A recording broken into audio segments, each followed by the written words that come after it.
The missile doesn't announce itself. No alarm. No radar warning tone on the bridge. One moment, the Western Pacific is gray and indifferent. An Arleigh Burke class destroyer holding a picket position 90 miles ahead of the carrier, SPY-1D sweeping its four faces, crew at watch. Then a contact appears on the data link display. Not on the ship's own radar, on someone else's, 40 miles out. Wave top height. Accelerating. That contact is a YJ-18 class anti-ship missile. Sea-skimming profile. Flying at approximately 15 feet above the surface at Mach 0.8 in cruise, its booster primed for a terminal sprint past Mach 2. Half a ton of airframe and guidance electronics wrapped around a warhead engineered to punch through steel plate and detonate inside an engine room. Built for one purpose, to one-shot a billion-dollar warship. And right now, the Arleigh Burke class destroyer that is supposed to stop it cannot see it. Not because the radar has failed. Not because the crew isn't looking. Because the Earth is in the way. That is the problem this engagement is built around, not the missile alone, the geometry. A 15-foot Sea-Skimmer against a mast-mounted radar, and the curvature of the planet cuts the defender's warning time to something that barely qualifies as a window. The way the US Navy solved that problem, without moving the mast, without bending physics, is one of the more consequential pieces of networked combat architecture fielded in the past 2 decades. The Arleigh Burke doesn't win this engagement by seeing farther. It wins by borrowing someone else's eyes. Here is exactly how that works, from the moment the missile leaves the rail to the moment it ceases to exist. The tactical picture? Western Pacific. Open ocean.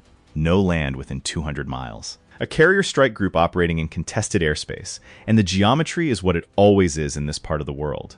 Vast distances, limited sensor range, and an adversary who has spent 20 years studying exactly how to exploit both against the US Navy's surface force. At the center of the group is the carrier, the USS Abraham Lincoln, or whichever hull is on station. The name doesn't change the geometry. Ringing it at picket positions, typically 60 to 90 miles out in the most threat-likely sectors, are the Arleigh Burke class destroyers. These ships are the air defense backbone of the group. Each carries the Aegis combat system, coordinated with the AN/SPY-1D phased array radar, a four-faced passive electronically scanned array at the masthead, transmitting an S-band, painting the sky around the ship in every direction simultaneously, against a high-altitude threat. An aircraft, a ballistic missile re-entry vehicle coming steeply down from altitude. The SPY-1D's performance is formidable. Detection ranges against large radar cross-section targets can reach 300 kilometers or beyond. Against a ballistic missile descending nearly vertically, geometry works for the defender. You see the threat from far out, track it over multiple minutes, build a fire control solution with time to spare, and engage. Aegis was designed for exactly that problem, and it does it exceptionally well. A sea-skimming cruise missile is a different equation entirely. A YJ-18 class missile in sea-skimming configuration flies at 15 feet above the wave surface. The SPY-1D radar sits at roughly 60 feet above the waterline on an Arleigh Burke. Apply basic trigonometry to 2 points, a 60-foot transmitter and a 15-foot target, and the Earth's curvature between them gives you a radar horizon of approximately 20 miles. 20 miles, not 200, 20. At YJ-18 cruise speed, 20 miles is roughly 90 seconds of warning time from first radar detection, but the YJ-18 doesn't stay in cruise for its terminal sprint.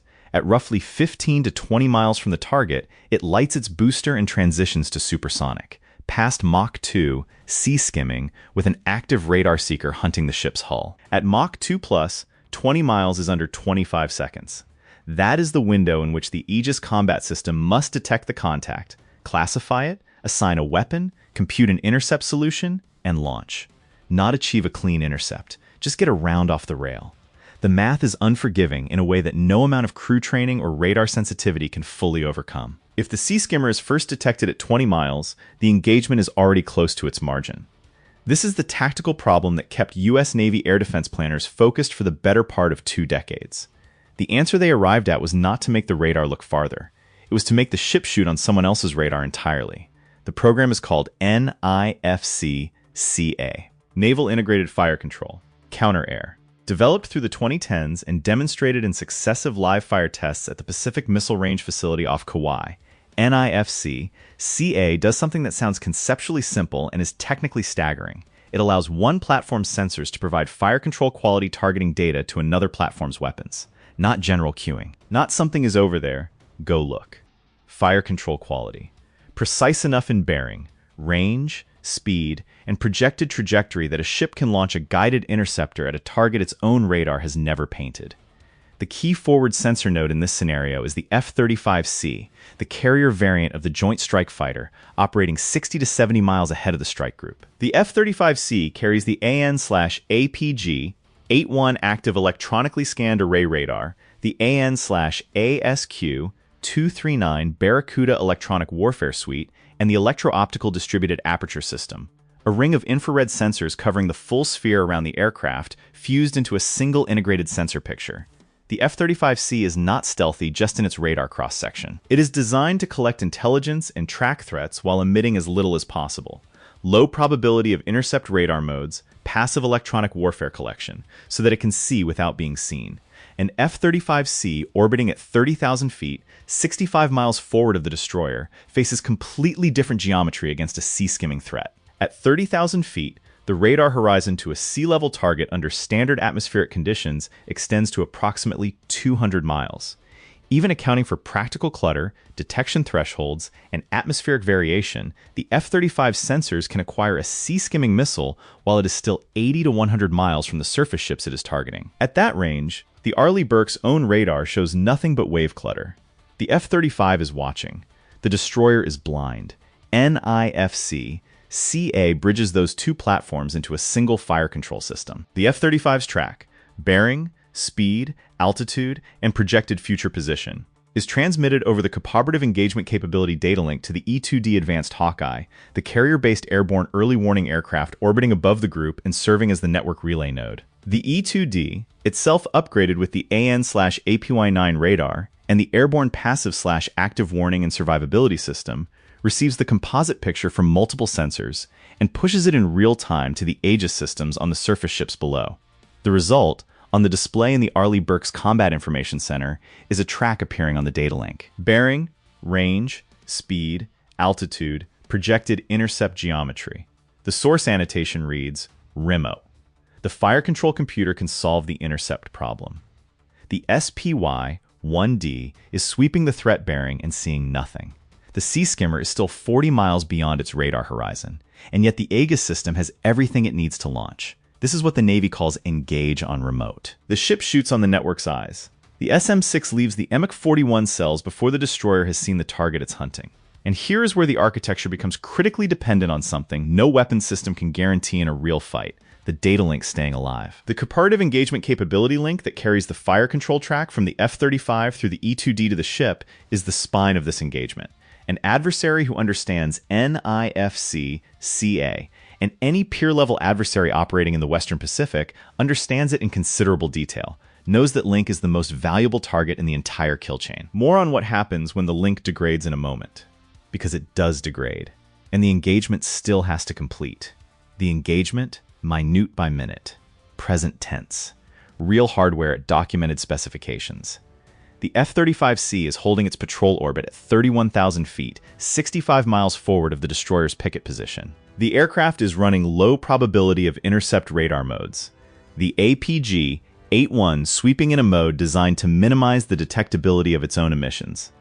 The electronic warfare suite is passive, cataloging emitter signatures from the surface contacts ahead at T-minus 14 minutes. 14 minutes before the missile would reach the destroyer at cruise speed. The F-35C's sensors detect the first signatures, a brief radar emission from a surface group on the adversary's bearing, a thermal bloom consistent with a missile motor igniting. The distributed aperture system picks up the infrared signature at extreme range. The AN/APG-81 steers its beam to the bearing and begins building a track. Within 8 seconds, the track resolves, bearing consistent with inbound trajectory toward the strike group. Speed, Mach 0.8 and stable, consistent with sea-skimming cruise profile. Altitude, approximately 15 feet, confirmed by the aircraft's own radar return geometry. Classification: anti-ship cruise missile, YJ-18 class profile. Range to the destroyer at that moment, 97 miles. The F-35C pilot's display updates automatically. The system recommends data link transmission. The pilot activates the Cooperative Engagement Capability link. The track begins flowing. Firing quality track data, updated continuously. From the F-35 to the E-2D Hawkeye orbiting 30 miles behind at 22,000 feet. The E-2D's tactical officer sees the track appear on his display. Confirmed inbound, heading confirmed toward the strike group. The Hawkeye pushes the composite picture. The F-35's track merged with the Hawkeye's own radar picture, down to the Aegis systems on the surface ships. Latency on the data link, under 2 seconds. On the destroyer, the combat systems officer watches a track appear on his display. He has seen this before. In simulation, in exercises, in the carefully controlled environment of a NIFC-CA demonstration test. The track reads clean. Fire control quality. The Aegis combat system is already computing the intercept geometry. Not where the missile is now, but where it will be when an SM-6 launched from the destroyer's position can intercept it, accounting for the SM-6's flight time, the target's projected speed and heading change at terminal sprint initiation, the destroyer's own motion over that period. The commanding officer, already at his battle station in the Combat Information Center, is presented with the engagement recommendation. Target designated. Fire control solution solved. Interceptor assigned, SM-6 Block IA from the forward MiG-41 cells. Authorization requested. The commanding officer authorizes the engagement. From the destroyer's forward MiG-41 vertical launch cells, the ignition sequence initiates. The canister pressurizes. The booster on the SM-6 ignites. 3.8 seconds after authorization, a Standard Missile 6 exits the VLS on a near-vertical trajectory, its rocket motor pushing it to supersonic speed before it begins the gravity turn toward the intercept basket. The missile weighs approximately 1.5 tons at launch. Its range in the anti-air warfare role at this engagement geometry. Engaging a Sea-Skimmer at extended range on NIFC-CA queuing is well beyond 100 nautical miles. The SM-6 is in the air. The target is still 47 miles below the destroyer's radar horizon. The ship has launched at a target it has never seen on its own sensors. Here's the part that doesn't make sense on the surface, at least until you understand the SM-6's guidance architecture. Most people assume an interceptor missile requires continuous radar lock from its launching platform through to terminal impact, the ship's fire control radar painting the target so the missile can home on it. The SM-6 doesn't work that way. It navigates the mid-course portion of its flight on inertial guidance updated continuously by the same cooperative engagement capability data link that cued the launch. It follows the network's picture. The ship's radar doesn't need to see the target. The SM-6 is flying on the F-35's eyes, chasing a track being updated in real time as both the interceptor and the Sea-Skimmer converge on the same point in the Pacific. For about 90 seconds, the engagement proceeds cleanly. The F-35 continues transmitting. The E-2D continues relaying. The SM-6 receives its mid-course updates and steers toward the intercept basket. Then Obstacle 1 arrives, exactly as a peer-level adversary would deliver it, the adversary electronic warfare platform. A surface ship or a supporting aircraft activates a jamming package targeting the cooperative engagement capability data link frequencies. The jam is not clean suppression. It's smart. Intermittent bursts time to degrade the update rate without completely breaking the link, creating uncertainty in the fire control solution rather than a clear failure state. The data link update rate drops from near continuous to intermittent bursts every 4 to 8 seconds. The SM-6 is now flying on stale guidance data for intervals measured in seconds. At the closing speeds involved, the SM-6 at over Mach 3.5 in terminal intercept, the Sea-Skimmer accelerating toward its sprint phase. 4 to 8 seconds of stale data translates to positional uncertainty in the intercept basket that matters. The SM-6's onboard seeker, an active radar homing head modified from the AIM-120 AMRAAM, activates earlier than planned, beginning to sweep the projected intercept volume independently. The seeker scans. At this range, the Sea-Skimmer is still below the radar horizon from the interceptor's perspective as well. Different geometry from the ship, but still constrained. Then the system's redundancy structure activates. The E-2D Hawkeye, which does not have the F-35's low probability of intercept advantages, but does have its own AN/APY-9 radar at altitude, takes up the tracking burden directly. The Hawkeye's radar isn't being jammed at the same frequency as the data link. The adversary can't suppress everything simultaneously. The Hawkeye pushes updated tracks to the SM-6 via a secondary data link pathway. The engagement continues. That redundancy is not accidental. NIFC-CA was designed with exactly this degraded link scenario in mind. Not a single sensor feeding a single weapon in a clean electromagnetic environment, but a web of sensors with overlapping coverage, each capable of carrying the tracking burden when another is degraded. The adversary who jams the direct F-35 to ship data link has not broken the kill chain. They have shifted it. The SM-6 is 45 seconds from the projected intercept point. The Sea-Skimmer is now 31 miles from the destroyer. And on the SPY-1D display in the Combat Information Center, something changes. a contact. Intermittent, riding the noise floor, barely distinguishable from wave clutter in the threat bearing. The Aegis system's track processor latches onto it, cross-references it with the data link track, confirms, same target. The SPY-1D has the Sea-Skimmer on its own radar for the first time. At 31 miles, with perhaps 80 seconds remaining before impact at terminal sprint speed, the ship finally sees what it fired at 4 minutes ago. The engagement transitions immediately. Engage on remote becomes terminal self-defense mode. The Aegis fire control system now has its own radar return to work with. The solution tightens. An updated fire control queue is transmitted to the SM-6. The interceptor's seeker receives the refined intercept geometry and locks. The active radar homing head is now painting the Sea-Skimmer with its own emissions, tracking it independently of any data link. The closing geometry in the final 20 seconds is pure physics. The SM-6 is supersonic, maneuvering on its seeker track. The YJ-18 class missile has completed its transition to terminal sprint. Booster lit, speed past Mach 2.2, altitude unchanged at 15 feet, active radar seeker hunting the destroyer's hull ahead. Both objects are converging at a combined closing speed approaching a mile per second. The SM-6's proximity fuse monitors range continuously, computing the optimal detonation point to maximize the fragmentation pattern's coverage. At the calculated point of closest approach, optimized to intersect the Sea-Skimmer's guidance section and fuel tank simultaneously. The warhead detonates. At approximately 29 miles from the destroyer, the threat ceases to be a threat. The ship's radar shows the target track ending. The data link shows the same. The Combat Information Center is quiet for 3 seconds while the system confirms no radar return on the threat bearing. Then the next problem arrives on the display, because a YJ-18 class missile almost never comes alone. What that engagement actually costs. Not just in dollars, but in the operational logic that determines whether the math stays favorable when the shooting doesn't stop. One SM-6 Block IA interceptor costs approximately $4.3 million. The Arleigh Burke class destroyer it protected was built for roughly $2.1 billion, represents years of shipyard construction capacity, and carries a crew of nearly 300 sailors whose training pipeline runs years. The carrier behind the picket line. The vessel the entire defensive architecture exists to protect, represents more than $13 billion in construction cost, plus an air wing of 70 aircraft, plus the strategic weight of a carrier strike group operating in the Western Pacific at a moment when the balance of power in the region is not settled. The adversary invested somewhere between $1 and $3 million in a missile designed to threaten all of that. The defender spent $4.3 million to stop it. One interceptor, one threat. The arithmetic looks favorable. It stops looking favorable fast when the salvo count changes. A peer-level adversary in the Western Pacific. And we are talking specifically about the doctrine surrounding the People's Liberation Army Navy's surface force, the Type 055 destroyer with its 112-cell VLS, and the land-based anti-ship missile batteries along the first island chain, does not plan single missile strikes against defended surface groups.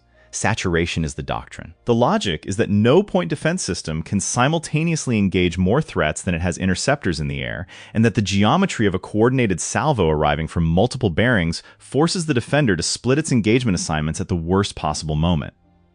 An Arleigh Burke carries 96 MiG-41 cells. But those cells are not all loaded with SM-6. The typical combat load mix includes SM-2 standard missiles for area defense, evolved Sea Sparrow missiles for closer range engagements, Tomahawk land attack cruise missiles for the offensive mission, and SM-6 for the long-range intercept role. A realistically configured air defense-focused destroyer might have 36 to 48 interceptors of all types in the magazine. Against a coordinated salvo of 12 to 16 sea-skimming missiles arriving from 3 bearings simultaneously, the shot allocation problem becomes a genuine constraint.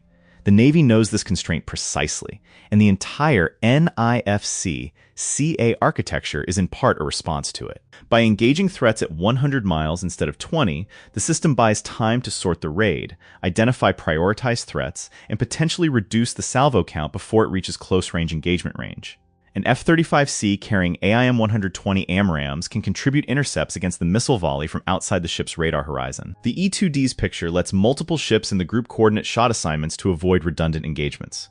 The magazine is managed across the group, not burned individually by each hull against every threat it detects on its own radar.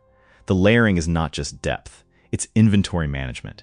Here's the take that's going to draw some debate, and we're going to say it plainly. The NIFC-CA architecture is the correct answer to the radar horizon problem, and it demonstrably works in the scenarios it was designed for.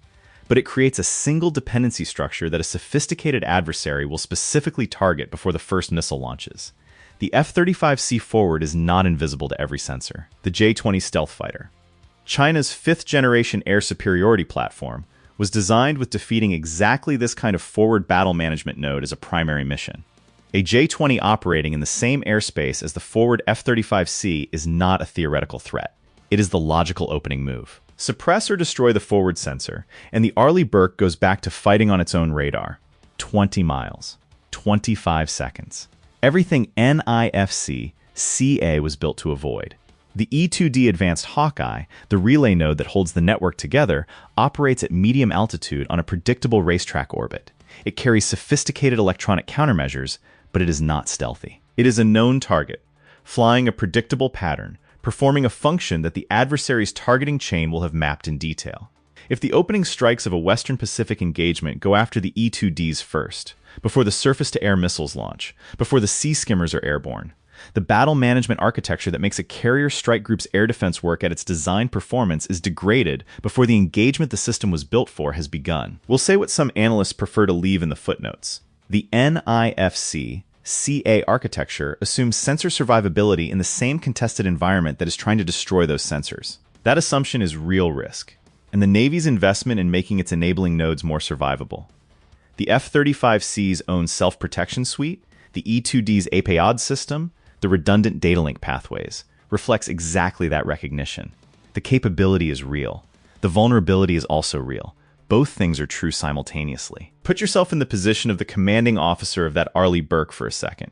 You've just run this engagement scenario in the simulator 6 times. 5 times, with the network healthy, the SM-6 intercepts cleanly at long range, and the math is on your side. The 6th time, the scenario where the J-20s went after the E-2D first, and the F-35C dropped off the data link 18 seconds into the engagement. You fought on your own radar with 20 miles of warning, and the outcome was different. Both scenarios are inside the threat envelope you're actually operating in. Which one do you plan for?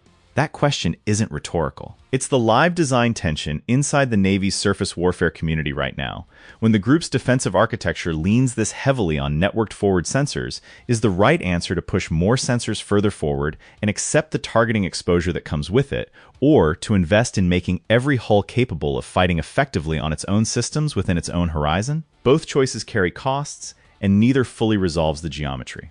Drop your answer in the comments below. We read every one. Back to the engagement. The SM-6 has connected. The primary threat is neutralized at 29 miles. But the scenario assumption, it was not a single missile. It was a coordinated salvo of 8. The SM-6 engagement addressed the lead threat, the one whose signature was cleanest for the forward sensor to acquire first. The remaining 7 Sea-Skimmers, launched from different bearings or with staggered timing to complicate the engagement sequence, are now at varying ranges between 25 and 40 miles from the ship. This is where the group's coordinated defense activates in earnest. The shared Aegis picture, propagated across all ships in the group through the same NIFC-CA network, lets each ship's fire control system see the full raid, not just the threats visible on its own radar. Shot assignments are deconflicted automatically. Ship 1 owns threats Alpha, Beta, Gamma. Ship 2 owns Delta, Epsilon. The group's total interceptor inventory is allocated across the threat set without redundant shots, burning 2 SM-6S against a single target while another threat goes unengaged. 2 additional SM-6S launch from the forward destroyer. A second Arleigh Burke, positioned on the carrier's starboard flank, launches 1 SM-6 against a threat still outside its own radar horizon. Engage on remote, again. Same architecture, different ship. 3 more threats are prosecuted by ESSM. The evolved Sea Sparrow missile, a medium-range interceptor with a 27-mile engagement range, optimized for the high maneuverability, close-range engagement that characterizes Sea-Skimmer threats that have survived the outer layer. The ESSM is a different engagement than the SM-6. Faster reaction time, shorter range, optimized for target maneuverability at close range. The Sea-Skimmer that has survived to ESSM range has already run through the outer engagement basket, which means either a saturation scenario where shot allocation was strained, or a threat that came in from an angle the forward sensors covered less cleanly. The ESSM engagement is compressed and close. The fire control solution is tighter. The intercept geometry leaves less margin for guidance update latency. In this scenario, 2 of the 3 ESSM engagements connect cleanly. 1 does not. The surviving Sea-Skimmer is now 8 miles out. Mach 2.3. Sea-skimming. Active seeker locked on the destroyer's radar return. The ESSM shot failed. a seeker acquisition issue in the high-clutter sea surface environment at close range. There are no more SM-6 shots available against this particular threat at this range. The engagement passes to the final layer. The Phalanx Block 1B close-in weapon system, mounted on the 0-1 level of the Arleigh Burke, has been in automatic mode since the engagement began. Its own search radar scanning, its computer tracking the raid picture propagated from Aegis, its mount slewing toward threat bearings as they develop. The Phalanx does not ask the combat systems officer for authorization. In autonomous terminal defense mode, it makes its own engagements when a threat enters its lethal envelope. At approximately 2 miles, the Sea-Skimmer enters the Phalanx engagement zone. The M61 Vulcan cannon spins up, 4,500 rounds per minute of 20mm tungsten, and begins firing a continuous burst on the intercept point ahead of the incoming missile. The engagement lasts approximately 4 seconds. The Sea-Skimmer's guidance section takes hits from the fragmentation burst, its control surfaces fragment, and its terminal maneuver collapses. The missile hits the water 800 yards from the ship. The warhead initiates on water impact, a large column of spray. No hull damage, no casualties. The Phalanx is the tool nobody wants to use. If a threat has reached its engagement range, the outer layers have not fully succeeded. It exists precisely for this scenario. The one missile in a coordinated salvo that found a gap in the shot allocation, or the one missed by an ESSM in a close-range clutter environment. It is blunt, it is close, and it worked here. The ship is intact. That is the full defensive sequence. SM-6 at long range on NIFC-CA queuing. Additional SM-6 and ESSM against the penetrating threats on coordinated shot assignment across the group. Phalanx is the final barrier at under 2 miles. 3 layers, each one designed to catch what the previous layer missed. One detail that has stayed with me going through the technical documentation on this architecture: the program records, the live fire test reports from the Pacific Missile Range facility, the congressional budget justifications from the years when NIFC-CA was being pushed from demonstration into operational deployment, is the gap between when the requirement was written and when the capability was ready. The sea-skimming threat in its current form: supersonic terminal sprint, wave-top profile, active electronic countermeasures package, salvo employment doctrine. That threat was definable as a serious operational challenge by the early 2000s. The NIFC-CA architecture that answers it in the form we see today wasn't operationally validated until the mid-2010s, and wasn't fully integrated with the F-35C as the forward sensor node until later still. The capability that now makes an Arleigh Burke's engagement envelope effectively 5 times larger than its own radar horizon required about 15 years of continuous system integration work, live fire testing, software development, and doctrinal change before it was ready. None of that made press releases. Not just the dollar figure on the SM-6, though $4.3 million per round against a $1 to $3 million threat is a ratio worth sitting with, but the operational cost of sustaining the network architecture in a real fight over an extended period. The F-35C that served as the forward sensor node burns fuel on its patrol orbit and requires recovery aboard the carrier every 2 to 3 hours. Running a continuous NIFC-CA forward orbit means multiple aircraft cycling. At minimum 2 F-35Cs for continuous coverage, more realistically 3 or 4 when you account for launch, recovery, and turnaround time. That is a significant commitment of the Air Wing's schedule against everything else it is doing: strike missions, air superiority, tanking, reconnaissance. The network has opportunity costs built into every hour of operation. What this means at the level of the Western Pacific balance of power.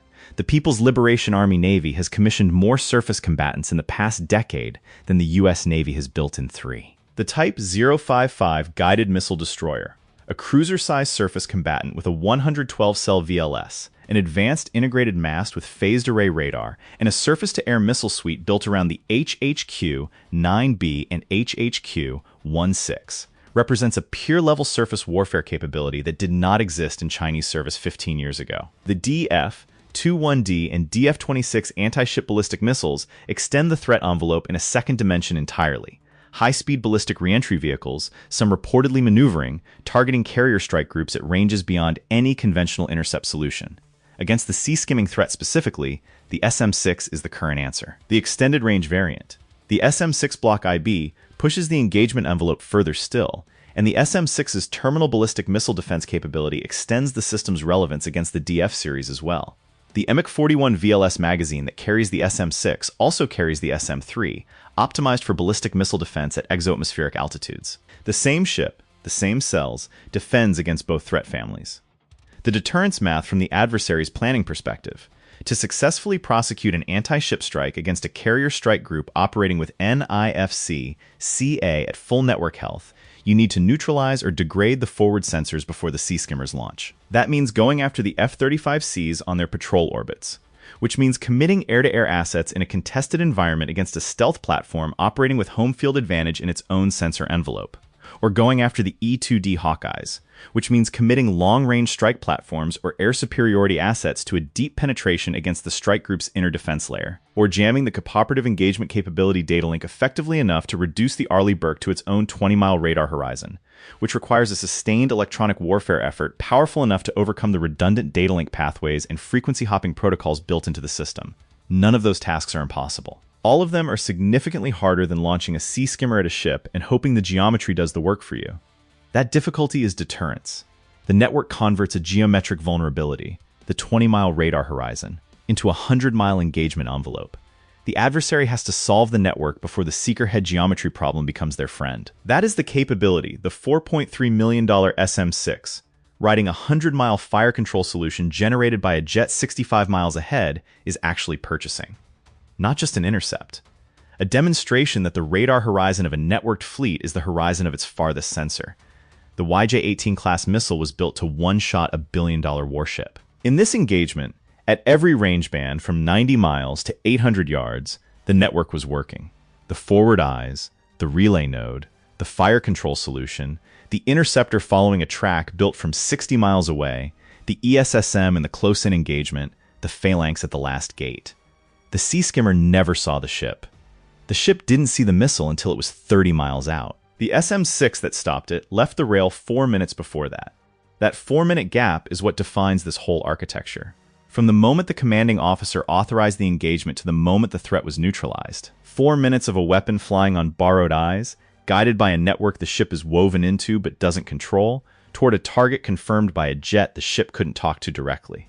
The entire engagement was an act of trust in the system, which is exactly why the open question at the center of this matters. When the network is the weapon, when the data link is as operationally critical as the missile, is the answer to protect that network at the cost of exposing the sensors that enable it, or to engineer every hull to fight alone and accept the geometric constraints that created NIFC-CA in the first place? Both paths are real choices. Both carry costs the Navy is actively weighing right now. Comment below.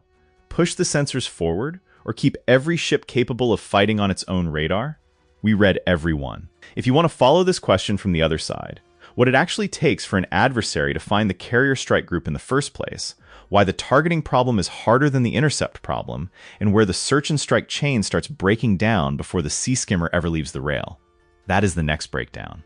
It starts with the same radar horizon math, working in the opposite direction.